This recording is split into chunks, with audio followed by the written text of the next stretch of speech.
Howdy, with this video, I want to go over the romantics just a little bit. Our book doesn't do a particularly good job, at least in my opinion, of some of the concerns that are being brought out by some of these people. Sometimes it doesn't always come through via the poetry either. Maybe with some of them it does, I guess. With the schedule, uh, I'm doing this video on Sunday, February 3rd. We're meeting with Felicia Hankins tomorrow on the 4th, Monday, at 2 o'clock in room H233. That's upstairs in the Humanities building next to the Social Behavioral Sciences office.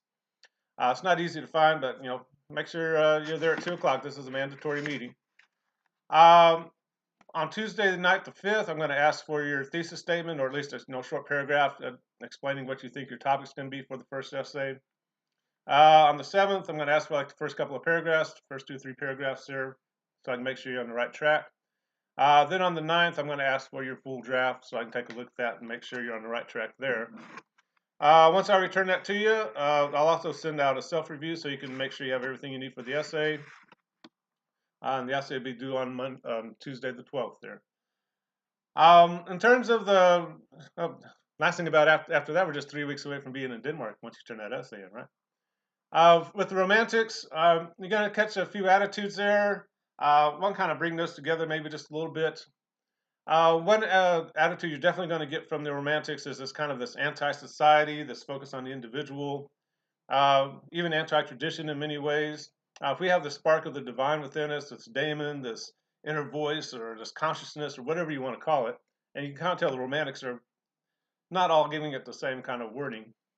But if we have that within us, what kind of obligation does it have for us? You can see with Kierkegaard, produces an intense obligation to examine, what we're told to be the truth and see if it fits what's we're finding to be true.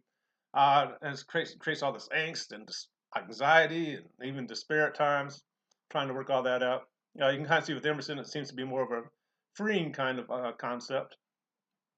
Well, this anti-tradition sentiment you can definitely see in somebody like the American thinker Henry David Thoreau, who pretty much just comes out and says, well, there's not really much we can learn from old people except, all they can do is chronicle the failures of their own lives and then pass them down to us. And why do we need that? We have this spark of God within us that we can listen to, and we should be living for today and creating our own lives, or as some critics say, recreating our own lives. Very powerful idea. You see that Thoreau's very popular, particularly in the 1960s counterculture. It's plenty popular today. But this idea that we just carry on the traditions of the past is kind of trying to be thrown away by these romantics. Um, Also, a lot of concerns about industrialism, for this special creation of God with this special voice within us. What happens to that when we start participating in an industrial economy? What happens to the individual? What happens when you become a human resource? That's what I'm called. The person out of college who has that is the human resources person. And of course, resources can be exploited and easily replaced, right? We're not human beings. We're just a commodity to be traded. And Karl Marx even comes along and says, "Hey, guess what? You don't even get most of your, a lot of your labor. You got to work hard enough to pay for your managers and then the capitalist owners. So you're not even getting all of your labor back in your wages by any means." Um, but again, what happens to the individual? Do you just become part of the machine? Uh, Same thing with consumer capitalism. If you're just working in this industrial economy just to go buy stuff, what's that doing to you as a human being? And sometimes you can ask students, what's the plan? Uh, why? Well, or I'll even ask high school students, my dual enrollment students, why do you have a job in high school? Well, they want money, right? And what do you want money for? Probably a car and a cell phone. What do you need a car and cell phone for? Well, to get to work. And it's kind of this little cycle that starts developing. Then they're going to go to college. Why are you going to college? Just love getting into more debt. Well, of course not. They think they're going to get a job and make more money so they can buy more stuff. Then they're going to get married. Then they're going to have to buy a house, and they got to buy another car, and then they got to keep buying more stuff. Then they got to, then they're going to have kids and more stuff. Then you got to get the minivan. I have a 15-passenger van for all our stuff. Then you're going to have to buy a storage shed for all the stuff. And you're just going to spend your whole life accumulating all this junk working jobs you may not particularly like. And a lot of these ranchers say, well, what are you doing? You're kind of on the treadmill. Then when you die, your kids are going to just sell all your stuff at auction for pennies on the dollar because they don't want your junk either, right? They're getting their own stuff. They're in their own cycle. Um, and also, what happens to you? What happens to that divine spark within you if you're involved in this process continuously? And what won't you do to keep that job, or what won't you do to keep all your stuff? Are you still a moral person at some point, or are you just pretending to be because you're so scared that if you do the wrong thing, you'll lose your job or you'll lose your stuff? But what happens to you? What can you stand up for? What kind of person do you become? Uh, it's kind of a scary question, right? It's like, oh, come on, Mr. Fish. But it's kind of a very profound question. Um, as you get older, you're going to go through these midlife crises where you're like, what am I doing with my life? Oh, is this what I'm really meant to be? Why am I working this job I don't like? For things I don't want. It happens to everybody. And of course, your book talks quite a bit about the political situations and things like that. If each individual has this element of divine within them, this spark of God or whatever, um, how can we have something like slavery, right?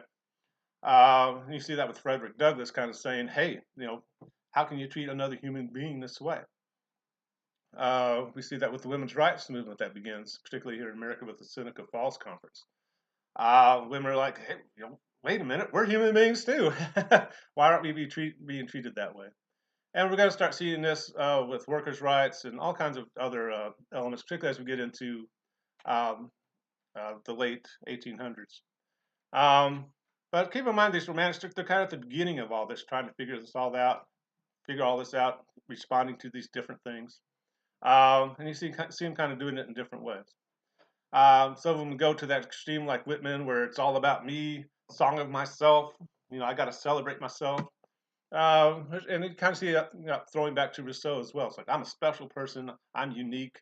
Um, but as the industrial economy starts forming, a lot of these questions start coming like, well, are you really? Are you just not a cog in the machine? How much does your particular job that you're working at right now celebrate you as an individual, right? Or do you have to wear a uniform and behave a certain way at all times?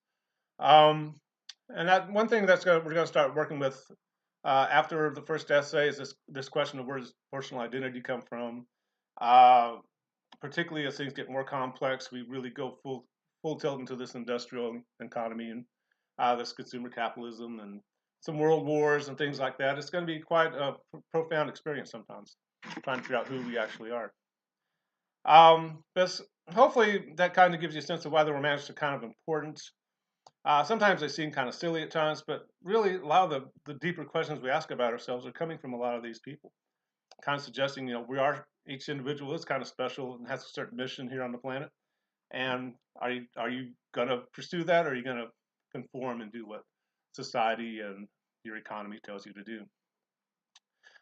Didn't mean to get everybody depressed on a Sunday afternoon, but like I said, sometimes the romance can seem a little flaky, but they're actually getting into some fairly important stuff that we're going to be talking about for the rest of the semester, and also that are hopefully kind of bringing some things together from the stuff we've been talking about previously.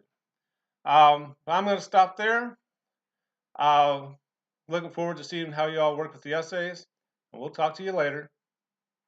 Have fun watching the Super Bowl if that's your thing. Bye bye.